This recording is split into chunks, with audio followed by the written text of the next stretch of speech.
Hi, everyone, and welcome to our August edition of Show and Tell. I know several people are joining, but feel free to chat where you're calling in from in the chat. Happy to be here with everyone. My name is Hallie Spradlin. I'm the Director of Visionary here at Future Snoops. And before we get into what I think is going to be a really interesting discussion today, and what I know already is a brilliant panel, I just wanted to encourage everyone to please use the chat throughout today's conversation. Just also make sure, as you see on the screen, that the chat box is set to send to everyone so that all attendees can see your comments or questions. And then before we actually dive into today's show and tell, I'll hand it over to Ellie to go through some events. Hi, Hallie. Hi, everyone. So yes, we've got two exciting upcoming events I want to quickly spotlight. So on the 14th of August, we are hosting the third session in our webinar series, Sustainability No Filter. And in this 30-minute download, we'll dive into what it actually takes to make sustainability sell and debunk the myth that it's not worth the investment. And as always, the session will be led by our Director of Sustainability, Emma Grace Bailey. And then on the 27th of August, we are diving into the next frontiers of beauty innovation. So in partnership with Spate, we'll preview insights from our upcoming Future of Beauty report. So we'll unpack the future of beauty tech, Gen Alpha's growing influence, what's next for K-beauty, sustainable innovation, and more. So to register for these sessions, head to futuresnoops.com/events, or just click the resource button in your Zoom toolbar. But that's all from me. I'm going to hand it back over to Hallie to kick off the August show and tell. Amazing, thank you. So if anyone here joined our last month's show and tell, you're aware that we're kind of experimenting and changing the format from now until the end of the year, because we really wanted to kind of bring more candid discussions and conversations amongst our team, not only to show what's on our radar, as we usually do during show and tell, but also to kind of see what we're currently researching, how we're thinking through things, and then to ultimately tease what ideas and concepts might end up in some of our reports. So we're also open to kind of experimenting with you. If you have any feedback, if you also have any topics of conversation that you would like us to chat about, please suggest any in the chat as you're going along. But yeah, we're really excited, and we thank you for kind of joining us on this experimentation. But for today's webinar, I will pull up a second our Miro board.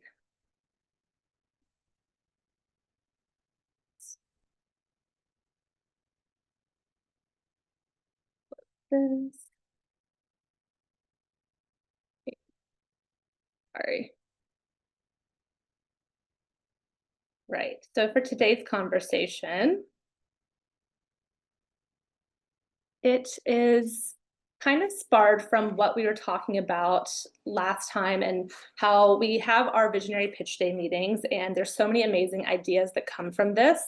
And what I thought was really interesting is that we had a lot of kind of conflicting or almost contradictory topics of discussion, thinking about this idea of opulence and luxury in our current culture. So here on this Miro board, we'll share all the links and kind of the research that come from this, but it's just thinking about of maybe we're in this current climate where it is kind of perceived as these kind of exorbitant displays of wealth, but also maybe it's kind of a time to return to it. So we wanted to kind of set that as the bar for our discussion today. So with that, we wanted to also include an audience poll here. So just thinking about opulence and luxury, if you want to start the poll, Ellie, how would you, as the audience, describe your perception of opulence and or luxury in today's climate? So just take a couple of minutes or just a couple of seconds to kind of read through these. Which one do you feel the most connected with? And we'll also share the results here before we get into our discussion.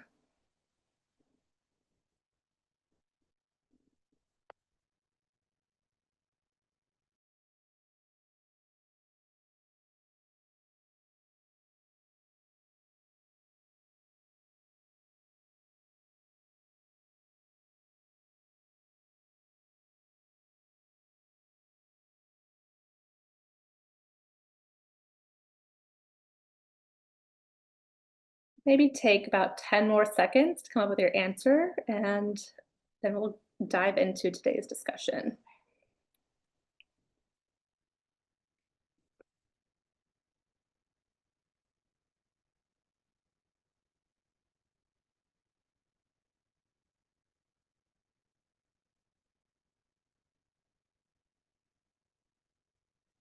All right, I think we can close the poll. We want to flash.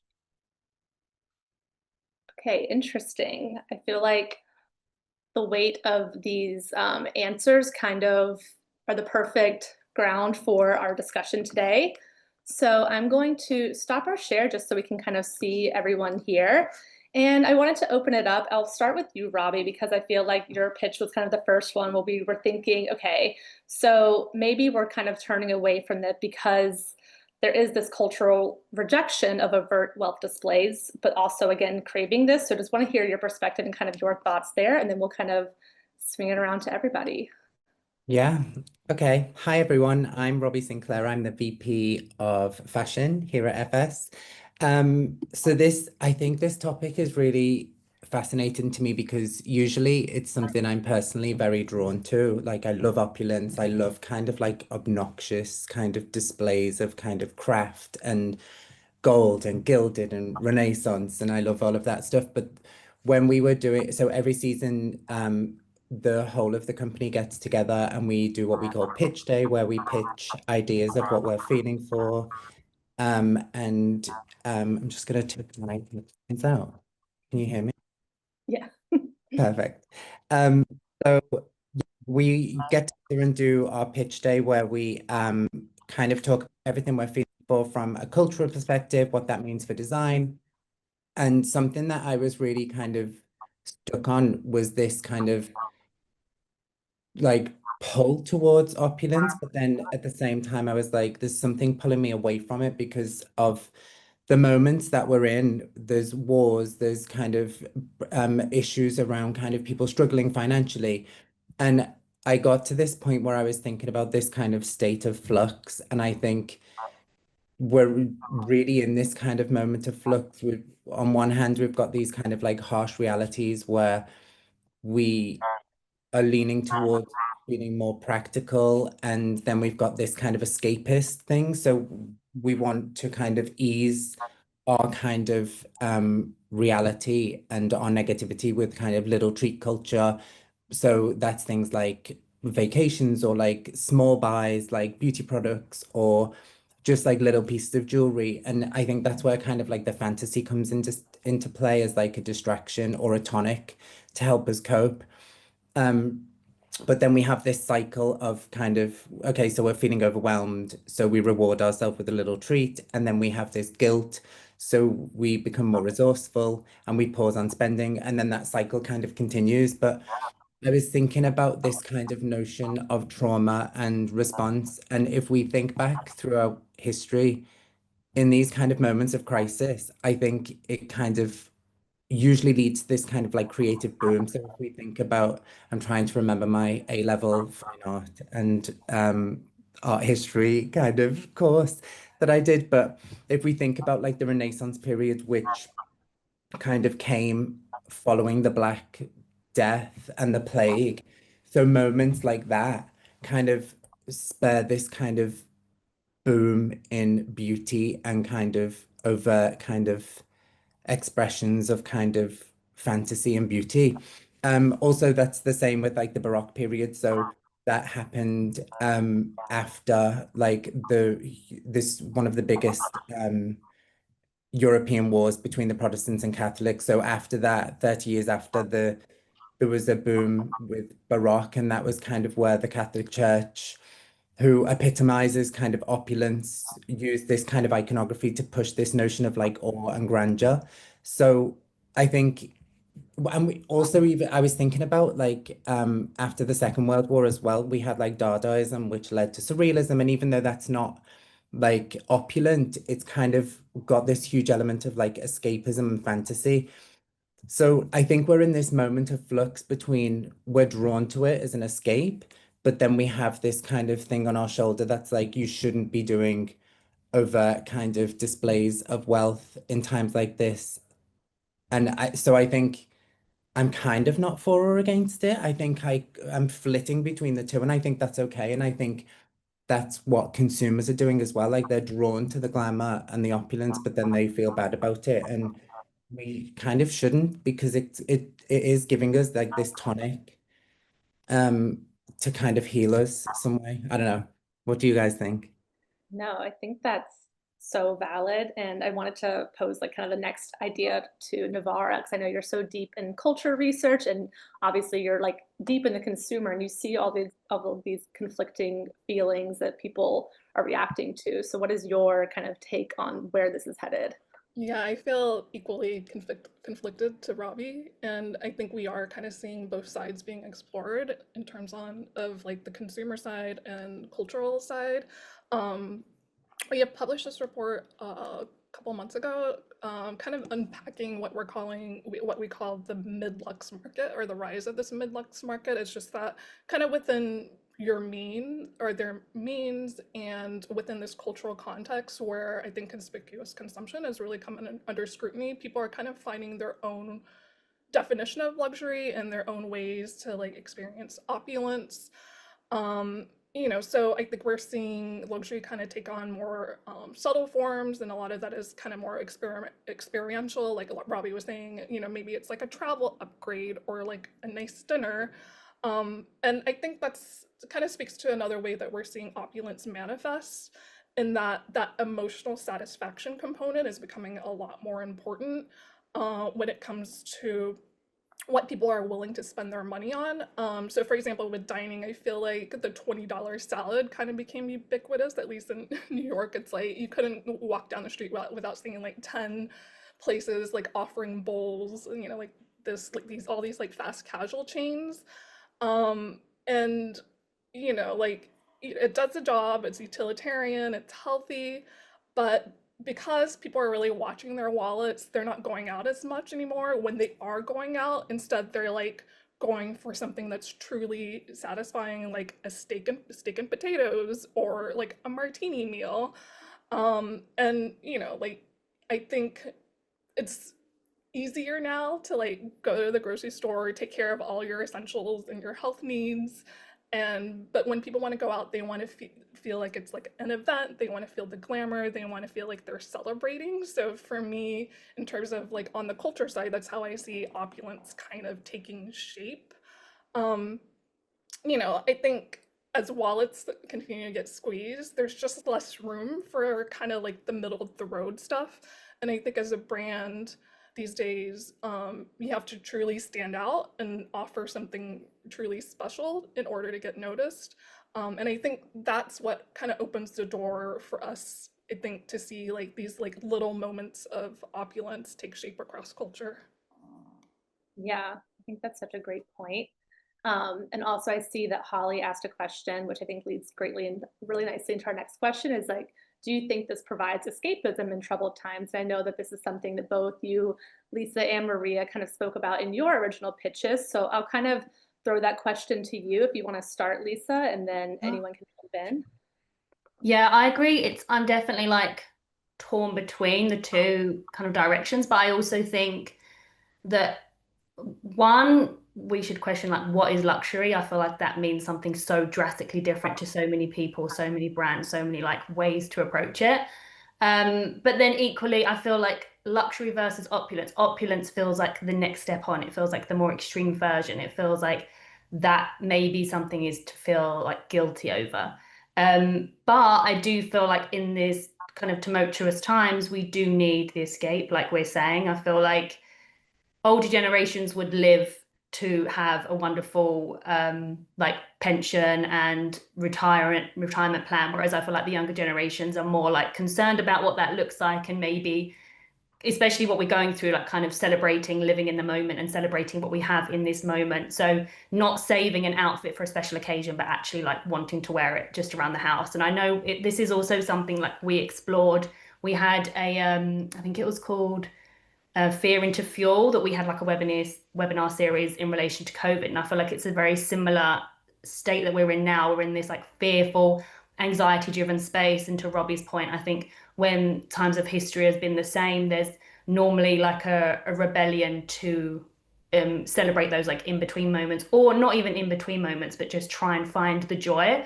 So like the interwar period was another experience, another time period that I spoke to in my pitch, because the 1920s is, I think personally, just a decade that I kind of gravitate towards with design, just naturally. Like Nouveau and Deco are like my favorite periods. And I feel like there's a lot of similarities where we were like economically with all the technological advancements. And then if we think of like the design aesthetics that come through, they're so celebratory. And a lot of my visions for for winter 27 kind of sat in that realm of just everything that's like really decorative, really sumptuous, and it's like comforting, but still in a curated way, and it's extremely personal.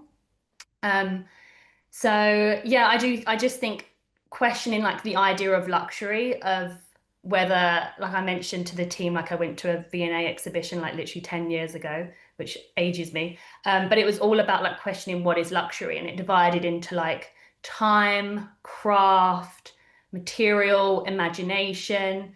And I think personally, like having time to create and explore and experiment is what is luxury, versus like creating this visual that feels like what we're saying is like wealth or indulgence. Maria, do you want to add anything? So I know you had a very similar kind of line of thinking in your research. Yes, I actually completely agree with you, Lisa. So I didn't necessarily attach opulence to luxury. I felt that luxury was kind of getting more quiet, whereas opulence was speaking very loudly. Particularly with the youth market, I feel that they're very much outpriced from the luxury sector. So they kind of look towards thrifting, antiques, and things that kind of have like a more historical relevance to them. So my pitch was really centered around the Baroque period, which Robbie mentioned earlier. So I felt that there was like a practice to it. It was more of an experience versus an expression. So that's kind of how I looked at opulence in this kind of like aesthetic theme. I think that also makes me think about, obviously, what you mentioned, it's kind of like historical relevance, but also what you mentioned, Lisa, about how like the time and the craft that it takes is actually the value. And I know that, Julia, this is something that you've also done a lot of research on from a materials perspective. So I'd love to kind of hear your take on opulence versus luxury and what that means, particularly for your market, or your general thoughts. Sure. I really love this sort of like friction between the rejection and the desire for like opulence, all sort of like intertwined together. But I think in a way it is driving kind of two quite distinct kind of directions. So on the one hand, there's this sort of display of outwardly rejection of opulence with this quite sort of ascetic, somber, quite austere direction, and you get all of the sort of like humble looking materials, kind of barely there, hard to notice detailing, and we're linking it a lot to the idea of like this rise in sort of the interest in spirituality, especially within the sort of the younger generation, quite interestingly, because they seem to want to connect to something deeper, kind of beyond materiality, and there is the shift, as you mentioned, towards design that looks like it's been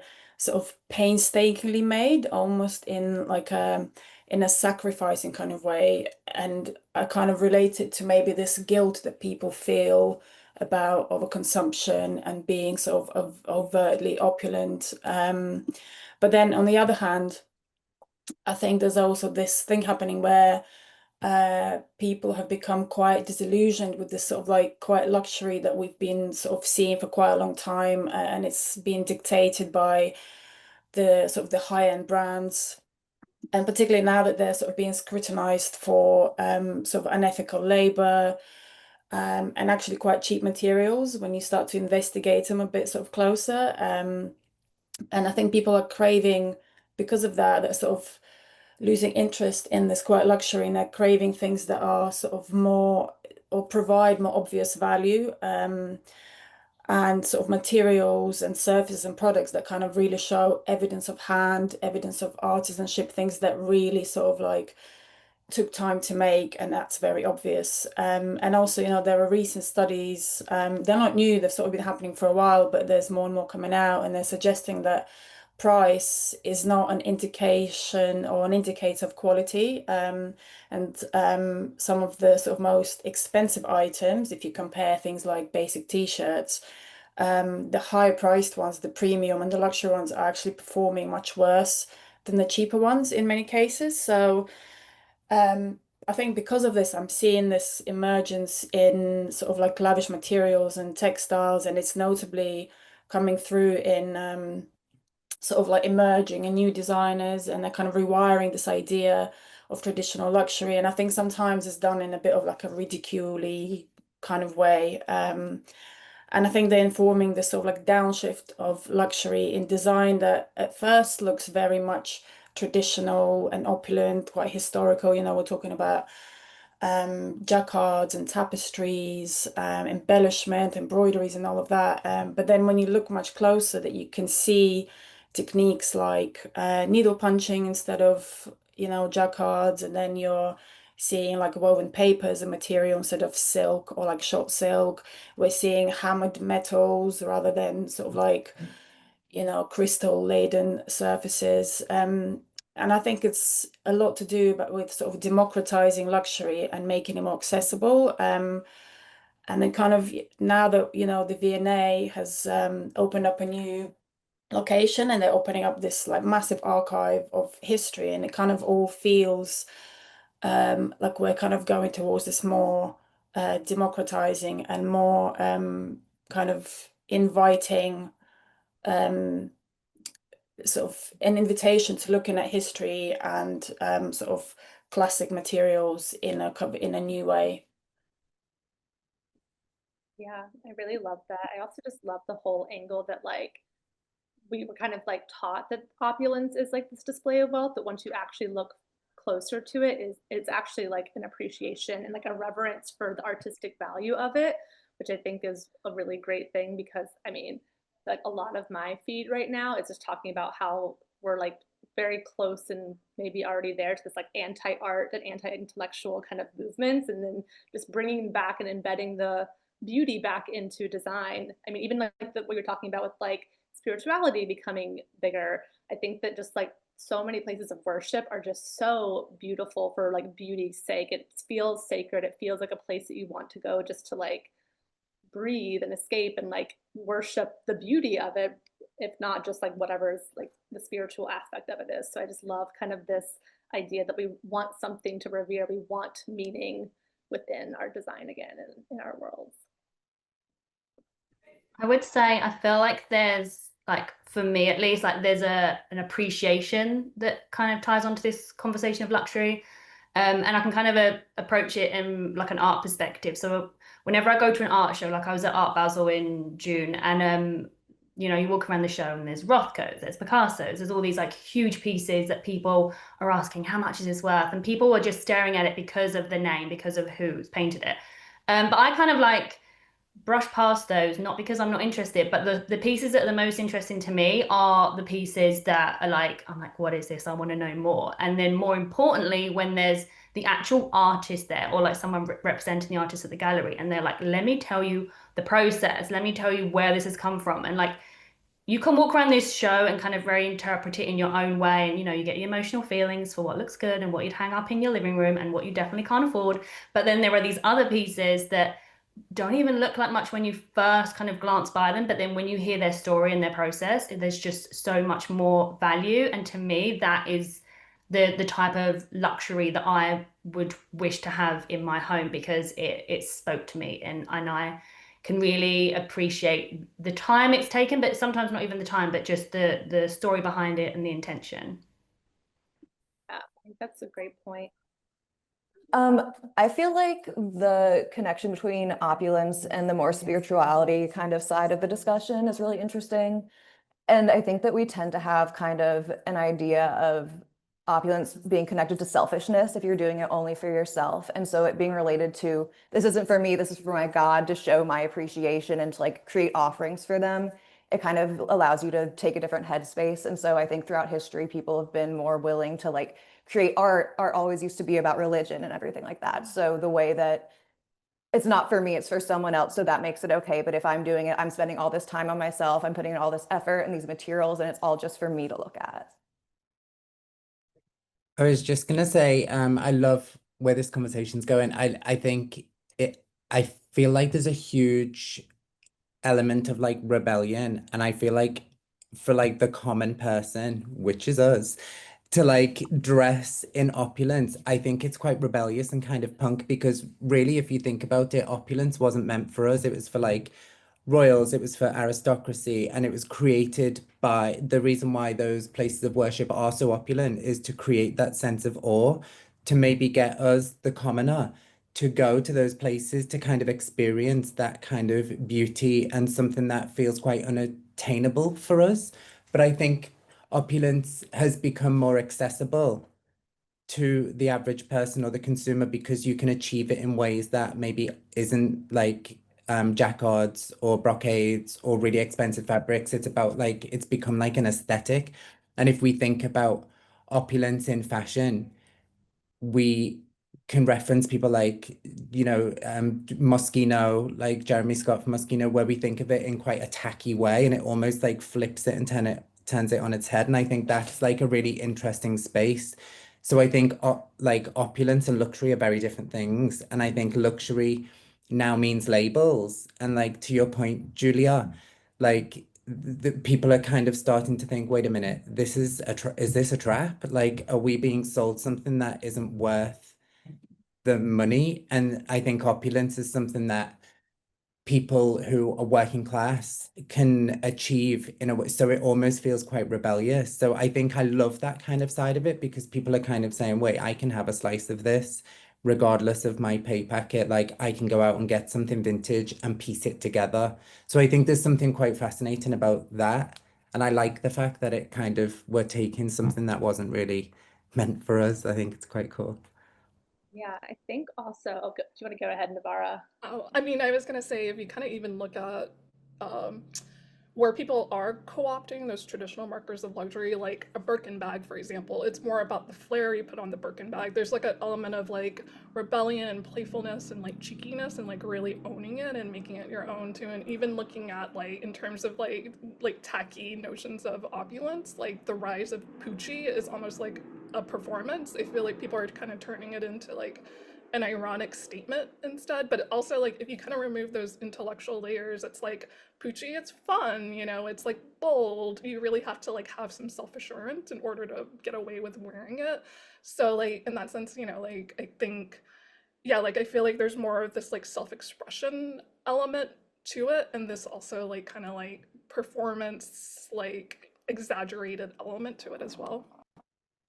Yeah, I was just going to say that I think that we talked about how it's so like the meaning is changing because it's a very personal, it's almost reactionary to how you approach what is indulgent or what is luxury and what is opulent to you. So it's not necessarily like there are the aesthetic like notions that we can point to, but it also is kind of this feeling of what it excites in you. Do you have something to say, Julia? I saw that you Yeah, I just wanted to add to what Robbie was saying earlier as well, in terms of like I think there's an interesting conversation coming through with like the link between luxury and price points. And you know, we're looking, because if you think about luxury, it's been built as an industry, it's been built on this idea of exclusivity and sort of like scarcity. And if you're looking at it from like a materials perspective, when we're seeing the sort of the supply chains of, like, you know, quite core and commodity materials, things that are quite often overlooked, like cotton and linen,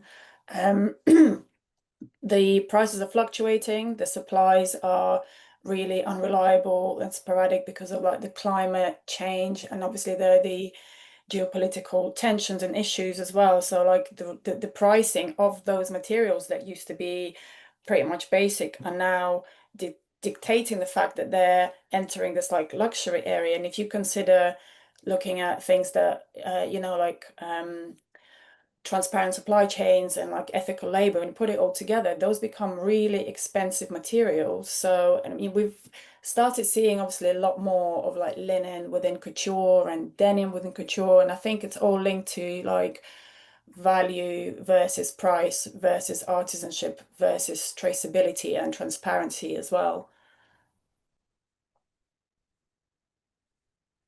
I wanted to add one point to Jane's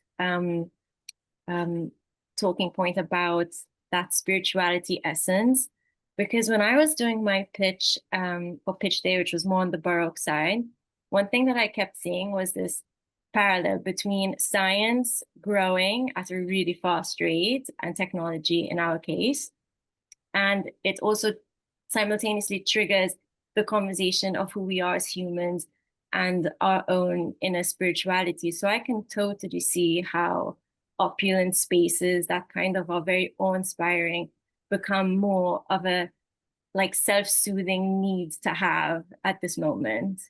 So I just thought that was like another parallel that connected with the spirituality element too.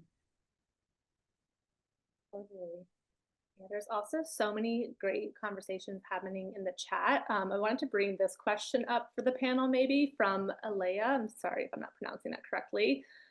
Just thinking about how we were talking about the friction between kind of returning to this opulence, but also rejecting it because of being well aware of what's happening in our world and kind of the daily crises that we're all conflicted with. And she asked, or they asked, do you think that the innovation of social media has escalated these conflicting feelings because it is kind of wider available, which I think is a really great point that Erin is also jumping in on. So if anyone wants to jump in or has any thoughts about that. I feel like that's a really good tie into Robbie's point of opulence is more of a rebellious thing because of the general like view of people who genuinely are brought towards opulence are you think of it as like kind of tacky, like new money. Those are the people who are like an overt show of wealth. And so in a way, when you're witnessing all of that on Instagram from like celebrities and stuff, still flying around in their private jets, not worrying about fuel emissions and all that and global warming. And so when we, like the lower class people, start kind of using it almost like to place ourselves kind of equally to them or like kind of make fun of how they're doing it, like we're doing it more ironically maybe, where they're like, oh, well, I just thought this was like a really pretty, like giant golden room. Whereas for us, there's more to it than that. There's like layers to that. And it kind of has more like innuendos to it. I do think it's created like I don't think opulence and luxury has to be a negative thing. And I think it again comes back to the notion of feeling guilty. And I think seeing certain people kind of like showing their money, like you're saying, Jane, and kind of really parading it around and showing their wealth. Yes, obviously that's not going to sit well juxtaposed against what else is happening in the world. But I also think we need little daily indulgences. And I think because of those bigger, grander interpretations, it puts this negative spin that we should all be living in this like gray space, not spending any money, being very like frugal, not frivolous. And it takes away any kind of element of joy.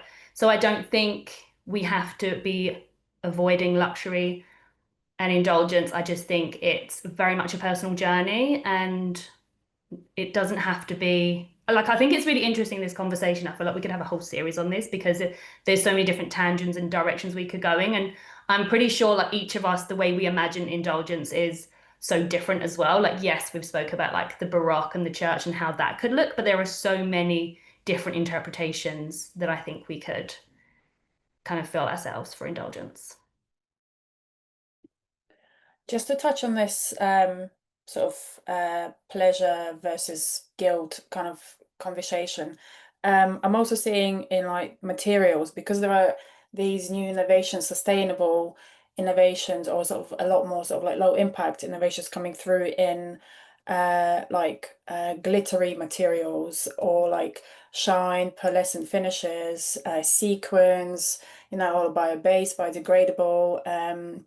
I think we're because they're sort of like, they used to be a massive pain point for our clients and for the end users, who were sort of like trying not to buy into any of that because it's really harmful to the environment, to ourselves, etc. But now that we're seeing these more sort of healthier, low impact solutions coming through, I feel like it's giving a lot more validation for these much more opulent and like classically opulent surfaces coming through. I'm seeing loads more like sequins and embroideries coming through sort of on, you know, even at trade show level for materials, as we've seen as well on the runway too. And I think that's where I feel like a lot of this sort of like feeling better about treating yourself, but like having those like moments of pleasure coming through as well. I think speaking to that in kind of the whole quiet luxury conversation as well, I feel like quiet luxury has kind of become commoditized. It's so easy to be able to buy like a trench coat on the bottom end of the spectrum all the way to the top. And in a way, like me too, I think I'm drawn to like those kind of more overt or like things that feel more opulent and luxurious on the surface, kind of like what you were talking about. Like, I don't want something like plain. I want the shiny thing now as well, because I feel like it kind of gives this object like a feeling of like specialness, rather than, and to me, like that stands out right now. I feel like connecting opulence and just like the treat yourself culture to wait, sorry. I forgot what I was gonna say. No worries. I'm gonna wrap it up kind of with like a last leading question that we can go round robin, because we've had this amazing conversation and kind of talking about how there is so much, there's conflicting ideas of it, but I think that we've kind of as a team landed that both are necessary. The idea that like we want to lean into it, but we're also like, we don't want to ignore the reality of it, but what it looks like might be different. So what does like this evolution or modern opulence look like, either for you personally or maybe for your market? Anyone feel free to jump in. I can go. I think I'm so obsessed with this chat. I feel like I wish we had another hour so we could dive into Christina and Erin's conversation at the side. I think we are seeing, like, going back to like my notion of flux, I think there's extreme like kind of visuals or aesthetics coming through. I think one feels very kind of like off-grid living, like survival, like kind of make do amend, like getting longer shelf life out of your product, shopping vintage, that's massively rising. But then I do think that there's this kind of opulence coming through as a tonic.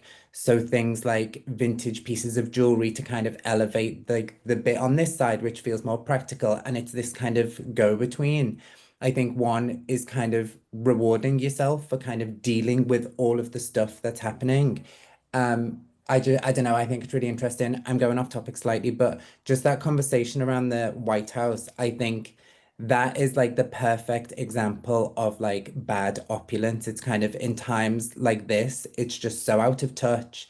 And I think how I see opulence is it reminds me of like the 80s voguing scene, like ballroom culture, where it's like those people like amazing like artists had no money, but they were opulent and they did opulence with what they had. And I think that for me is this like exciting version of opulence. And I almost kind of feel really excited by that, where it's like, this isn't meant for us, but we're going to do it our way.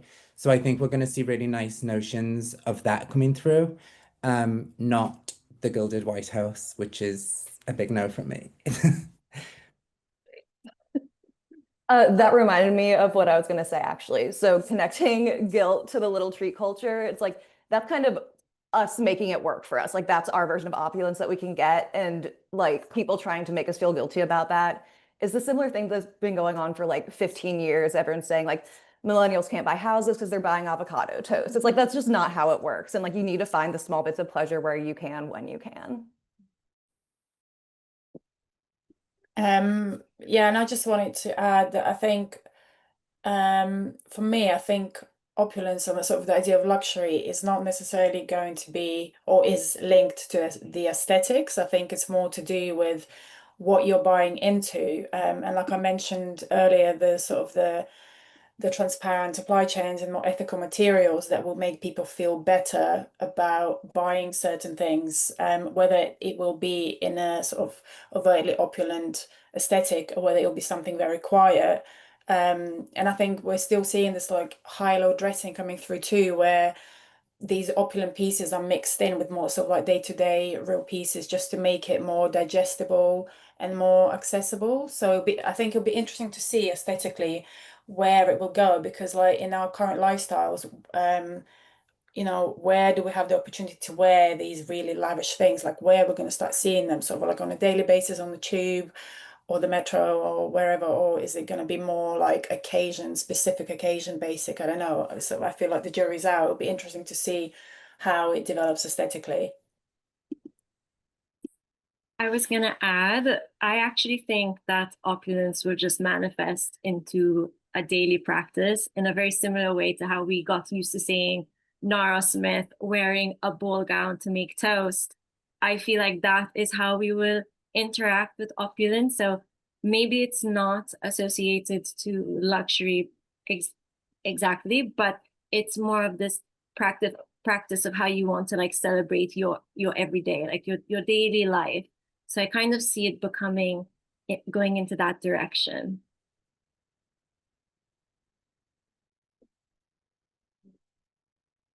Lisa or Navarra, do you have any?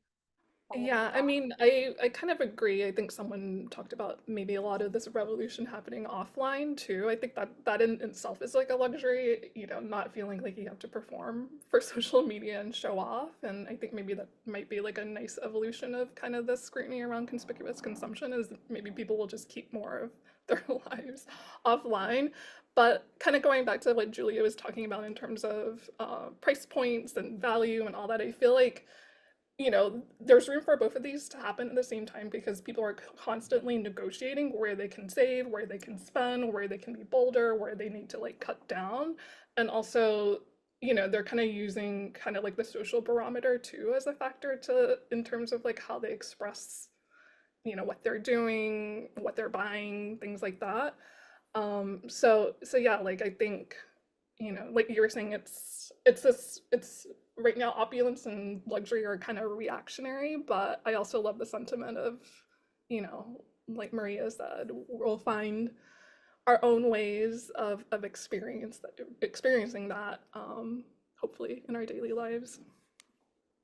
Yeah, I love Erin's call out of microdosing opulence in the chat. I think that's brilliant. I can add, I didn't introduce myself earlier, but I'm the director of pattern and graphics. And regarding my market, there is that juxtaposition, that flux again, like we're seeing a lot of like quiet luxury, a lot of reliance on like real stable, long lasting, high quality prints. But then equally, we've been in very much in like a maximalist moment, like on the flip side. But going into this season, personally, like one of my biggest drivers was looking at like graduate student work.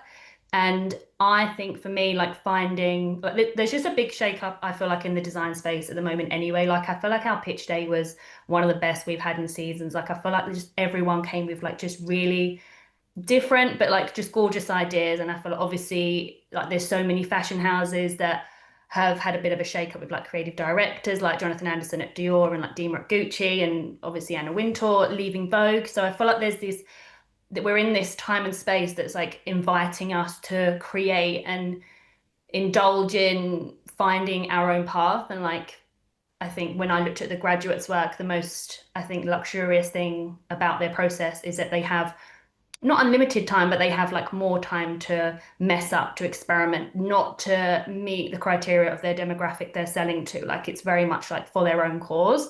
And that in itself, I feel like being unapologetically yourself, or a brand standing for what they want, what speaks to their heart and what they want to sell, is like the most indulgent thing they could do. Like, is be unapologetically themselves. I think that's a gorgeous sentiment to end it on. Thank you so much to the panelists. I loved this discussion. Agree that I think we could continue this for another hour, and also amazing insights and questions in the chat as well. We do have one more poll question to ask you, and then we'll share the results. And then, as mentioned in the chat, this recording will be shared with everyone, as well as any related links that we had in our research. So thank you all so much again. This was really fun, and looking forward to next month.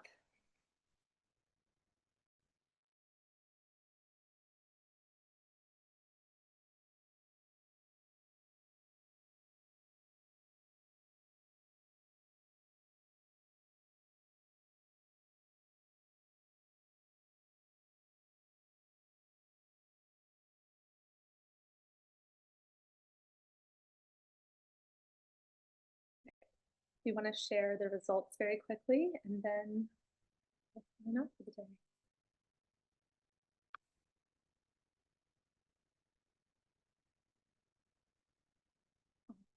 Yeah, this is super helpful. We'll also share all of these results in the email as well, which I think is really interesting to dive into and dissect even more. So thank you again, everyone, and enjoy the rest of your day or your evening.